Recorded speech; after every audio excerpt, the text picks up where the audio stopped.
सरोवराची जर का हिस्ट्री जर का बघितली, गॅझेट जर का काढून भेटले, अनेक रिसर्च पेपर वेबसाईटला देखील आहेत, ते जर का काढून भेटलं तर आम्ही मगाशी देखील सांगितलं, वेगवेगळ्या सीझनमध्ये वेगवेगळ्या पद्धतीनं शास्त्रज्ञ त्याचं आणि आपलं GSD देखील आपण पाण्याची चाचणी करतो. त्याच्यामध्ये pH लेवल जी आहे, आजची pH पावसाळ्यानंतरची pH लेवल आणि उन्हाळ्यातली pH लेवल ह्याच्यामध्ये फरक पडतो. कारण पावसाळ्यामध्ये जास्त गोड्या पाण्याचं पावसाचं पाणी गेल्यामुळं pH लेवल काही कमी येते.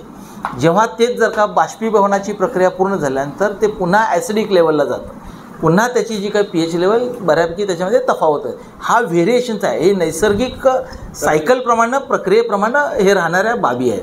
ह्याच्यामध्ये कुठल्याही प्रकारचं हेच नाही आहे. It is a proven fact की कुठल्याही संशोधनाचा पेपर काढून भेटला तर त्यामध्ये हेच प्रूव्हन फॅक्ट आहे, वॉटर सलाईन आहे, त्यामुळे जीवमात्रा त्याच्यामध्ये राहू शकत नाही, म्हणून त्याच्यामध्ये कुठलीही जीवमात्रा नाही असं सायंटिस्ट म्हणत होते. परंतु आत्ता जसं आपण ह्यांनी म्हटलं की अलीकडच्या कालावधीमध्ये काही मासेचे वगैरे काय आढळून आले.